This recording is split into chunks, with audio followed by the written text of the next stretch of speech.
All right, let's dive into the lean mindset. Ask the right questions.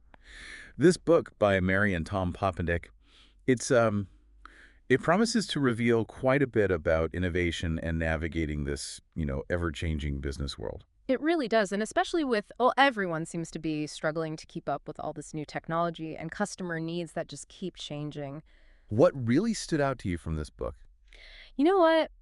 It's not afraid to challenge our core beliefs.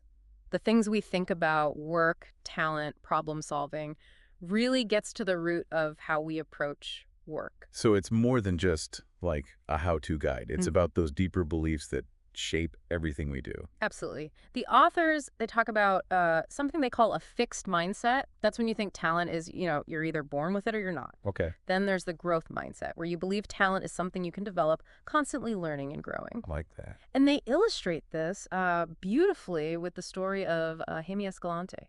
He was a teacher who had amazing success with his students in AP Calculus Wow. at Garfield High School. They were initially labeled at risk, but they just blew everyone's expectations out of the water. So what are they saying? Anyone can achieve anything? It's more about the potential that's unleashed when you shift from that fixed mindset to a growth mindset. Organizations, individuals, everyone. So it's not about limiting ourselves by, what we think we're capable of. It's about believing we can always learn and grow. Exactly. And this ties into another key concept in the book, energizing workers. Okay, let's talk about that. Yeah. What's the secret to having a truly engaged and productive workforce? Well, the book really emphasizes intrinsic motivation. Sure. It's about giving people meaningful challenges, the kind that stretch their skills, allow them to learn and contribute in a significant way. So you're saying give people the right kind of challenge, they'll be more motivated. Yeah, you got it. They even use Intel as an example. Their engineers were constantly challenged to keep up with Moore's law. Oh yeah, the whole doubling of transistors every 2 years. Right. And that relentless pursuit of pushing the limits, it really motivated them and fueled so much innovation. It wasn't just about busy work, it was about pushing the boundaries of what was possible. Exactly. And it wasn't just about throwing any challenge at anyone. There's this interesting concept called regulatory fit. I remember reading about that. It's about how people respond differently to different types of challenges, right? Yes, some people thrive on a promotion focus, Yeah. sort of like aiming for those wins and achievements. And others are more driven by avoiding mistakes, that Yeah, prevention folk thing. exactly, which is really important when you think about leading and motivating teams effectively. I'd imagine so. Understanding those individual motivations could make a huge difference in how you approach leadership. Okay, so we've talked about mindset, we've talked about motivating workers. What about truly understanding and exceeding customer needs? Oh, well, the authors introduce this concept called learn first development. Okay, I'm listening. It's all about prioritizing deep customer research, really understanding the problem before you jump into solutions. So it's not about just building what's asked for. Right. It's about digging deeper into the needs and struggles of customers, crafting solutions that go beyond the surface level.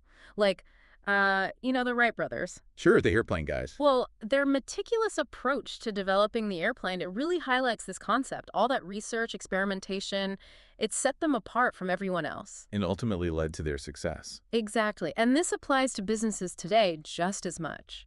We need to truly understand customer needs, not just build something, but design a truly compelling experience. Okay, so it's like, don't just build a car, build an experience. In a way, yes. The book also gives this great case study about Doug Dietz. Who's that? He transformed the MRI experience for children. Oh, yeah. I remember reading about that. It was terrifying for kids. Well, he redesigned it, turned it into this positive, fun adventure. Instead of just, trying to make the machine work better, he focused on the emotional experience of the kids. Yeah. That's really powerful. It is. It shows how deep customer understanding can lead to truly innovative solutions. Solutions that go way beyond just the basic function. All right, so we've covered mindset, motivating people, and understanding the customer. Let's move on to efficiency, which I think sometimes gets lost in the productivity frenzy. What's the book's take on true efficiency? Well, the authors argue that a lot of organizations fall into this trap of focusing on resource efficiency, Okay. which basically means keeping everyone busy, even if the work isn't really contributing to the big picture. The classic butts and seats mentality where Right. just doing something, anything is seen as progress. Right. So you're busy, but are you actually productive? So what's the alternative? What does the book suggest? They talk about flow efficiency. It's about optimizing the entire flow of work, getting rid of bottlenecks, and really minimizing waste. Imagine it like streamlining a river, removing the obstacles that slow it down. So less about working harder and more about working smarter. Exactly. They even have this great example of Ericsson networks. They completely transformed their way of working. Really? How so? They moved away from that traditional project-centric model, those big, long projects. Yeah, that's familiar. And instead, they focused on smaller, self-organizing teams that were laser-focused on delivering value quickly. It sounds like they adopted a more agile approach. Absolutely. And they saw incredible improvements in predictability and the time it took to get things to market. So it's about focusing on those smaller pieces, getting them done, and then moving on to the next one, rather than trying to tackle everything at once. Exactly. They call it a small batches approach. I like it. Makes sense. All right, let's move on to innovation, shall we? The book tackles this idea of disruptive innovation head on and why established companies often struggle to adapt when these big shifts hit the market. What's their take on that? Well, established companies, they often get stuck in their ways, right?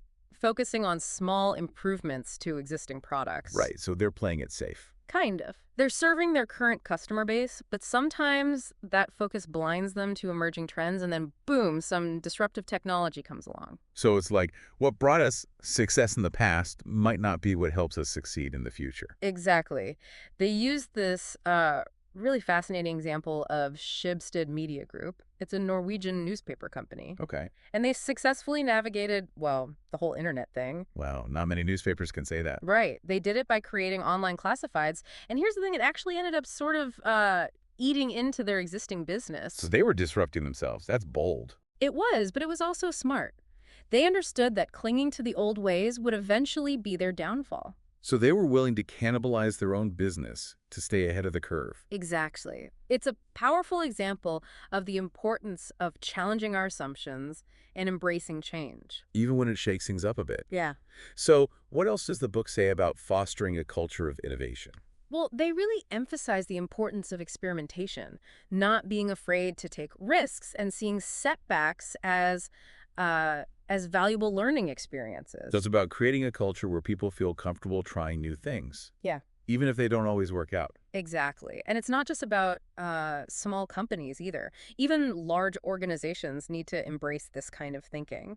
The book actually uses Pixar as a great example. The animation studio. The one and only. Their approach to innovation is pretty unique. They really prioritize teamwork and experimentation, and they're not afraid to challenge conventions. It's like their whole culture is built around creativity. Exactly. And this brings us to another interesting concept from the book, decentralization. Okay, I'm intrigued. Tell me more.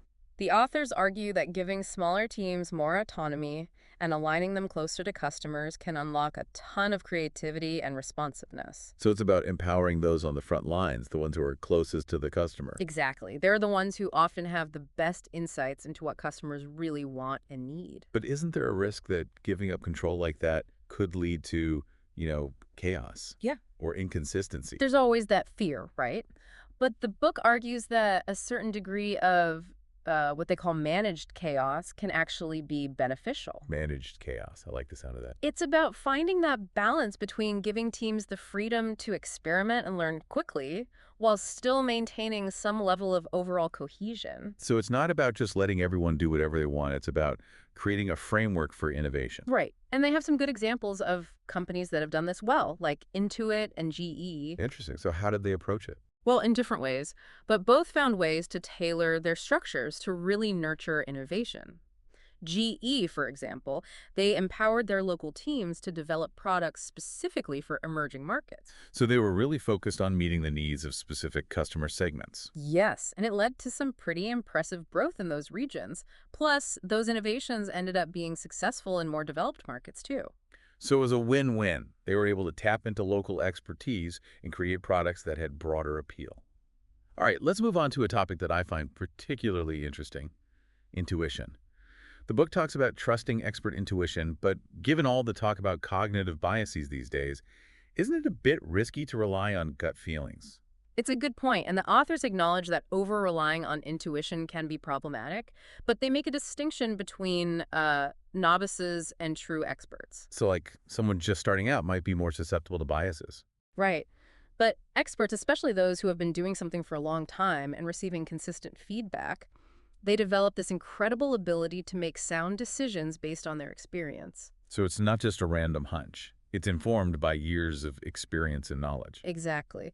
They even reference Gary Klein's research on expert decision-making in high-pressure situations, like think about firefighters or nurses. People who have to make quick decisions in life or death situations. Right. Their intuition is often incredibly accurate because it's been honed over years of experience and feedback. So the key is to cultivate reliable expertise, not just rely on gut feelings. Exactly. And the book talks about creating environments where people receive clear feedback on their decisions so they can continuously refine their mental models. So it's about learning from experience, both our successes and our failures.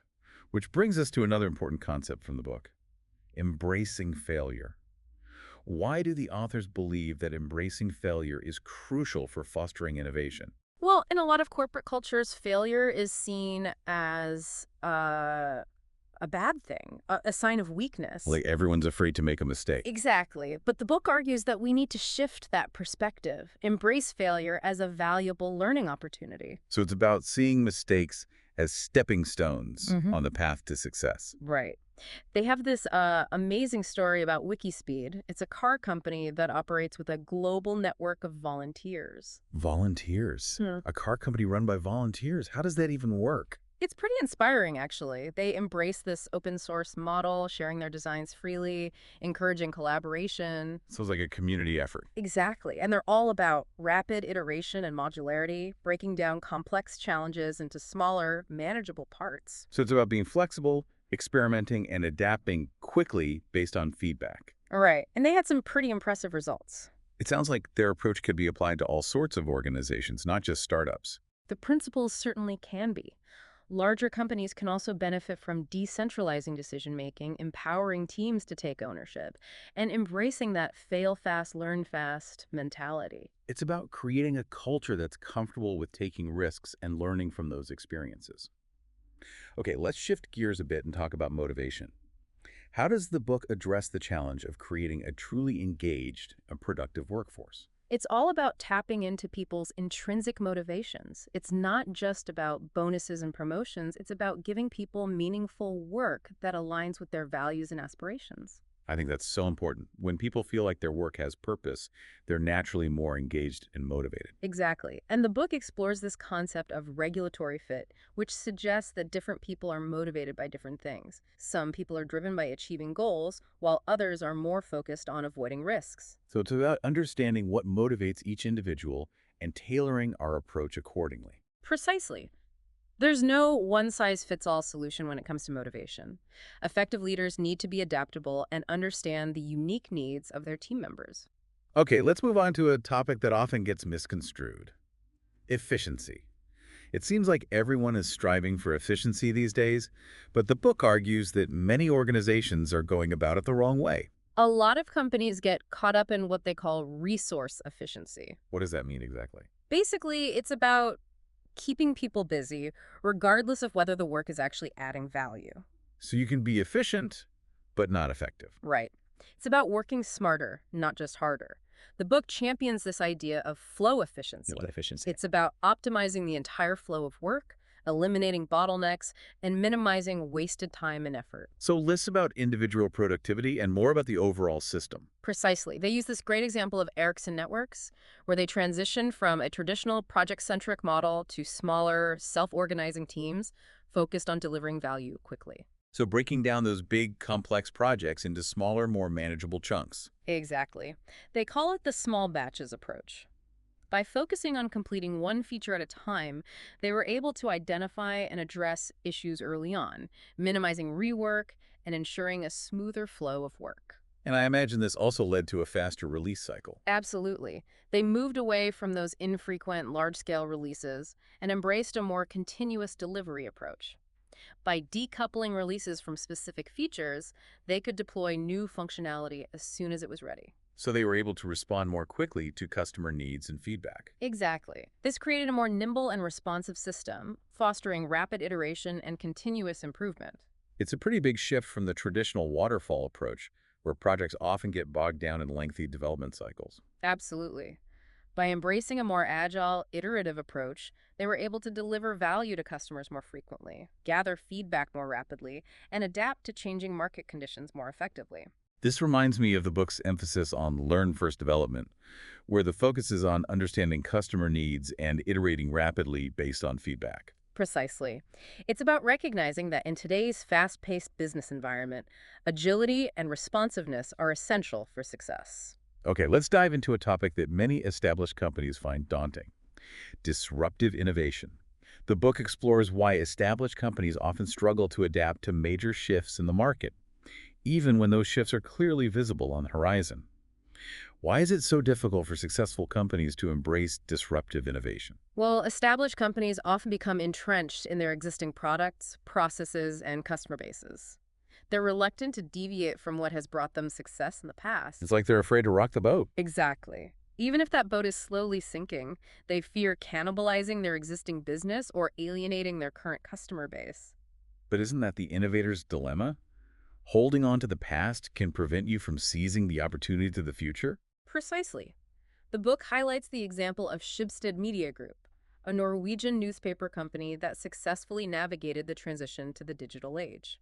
They saw the internet as a threat, but instead of clinging to print, they embraced the future, creating online classifieds that eventually surpassed their print revenue. So they disrupted themselves before someone else did it for them. Exactly. It's a powerful example of the importance of challenging our assumptions and being willing to experiment, even if it means cannibalizing our own business. So it's about being proactive, anticipating change, and being willing to adapt, even if it means disrupting the status quo. What other insights does the book offer on fostering a culture of innovation? The book emphasizes the importance of decentralization. By empowering smaller, more autonomous teams, organizations can create a more agile and responsive structure, one that's better suited to navigating the complexities of today's business environment. This aligns with the idea of aligning teams more closely with their customers, giving them the freedom and flexibility to respond to evolving needs and preferences. The book shares examples of successful decentralization initiatives at companies like GE, where they strategically empowered local teams to develop products tailored to the specific needs of emerging markets. And it's not just about structure, it's about culture too, creating an environment where people feel safe to take risks, experiment, and learn from their mistakes. So it's not just about changing the org chart, it's about changing the mindset. Exactly. It's about fostering a culture that embraces experimentation, tolerates failure, and encourages learning. Okay, let's move on to a topic that might seem a bit counterintuitive given all the talk about data-driven decision-making and objective analysis, trusting expert intuition. The book makes a compelling case for the value of expert intuition, even though there's always the risk of cognitive biases. How can we reconcile these seemingly conflicting ideas? Well, the book draws a distinction between the intuition of novices and the intuition of experts. Novices may be more prone to biases, but experts, through years of experience and feedback, develop a more refined and reliable intuition. So it's not just about gut feeling, it's about informed judgment based on years of experience. Precisely. They use examples like firefighters and nurses who often have to make split-second decisions in high-pressure situations. Their intuition is often incredibly accurate because it's been honed through years of experience and feedback. So it's about recognizing that expert intuition can be a valuable asset, but it's important to cultivate that expertise through experience and feedback. Exactly. And it's about creating environments where people feel safe to make decisions, even if they sometimes make mistakes. Which brings us back to the importance of embracing failure. Right, because if we're too afraid to fail, we'll never take the risks necessary for innovation. The book tells the story of Wikispeed, a car company run entirely by volunteers. It seems almost unbelievable. How do they make it work? It's a testament to the power of collaboration, open source thinking, and a willingness to experiment. They freely share their designs, encourage contributions from anyone with the skills and passion, and embrace a rapid iteration approach. It's like a global community of innovators coming together to build something extraordinary. Their success challenges the traditional model of how companies operate and innovate. It certainly does. And their story highlights the potential of decentralization, open collaboration, and a culture that embraces experimentation and learning from failure. These principles can be applied to organizations of all sizes, not just startups or volunteer-driven initiatives. Okay, let's shift gears one last time and talk about motivation. How does the book address the challenge of creating a truly engaged and productive workforce? Well, it's not about just offering bigger bonuses or fancier job titles. It's about tapping into people's intrinsic motivations. It's about providing meaningful work that aligns with their values, challenges them to grow, and contributes to something larger than themselves. It's about finding that sweet spot where passion and purpose intersect. The book provides a great example of the Intel engineers who were driven by the challenge of keeping pace with Moore's law. That relentless pursuit of pushing technological boundaries was incredibly motivating for them. It wasn't just a job, it was a mission. And that's a key takeaway. Create a work environment where people feel like they're part of something bigger than themselves, where their contributions matter. The book also emphasizes the importance of understanding individual motivations. People are driven by different things, so there's no one-size-fits-all approach to motivation. So effective leaders need to understand the unique motivations of their team members and tailor their approach accordingly. Absolutely. Some people are driven by achieving goals, while others are more motivated by avoiding risks.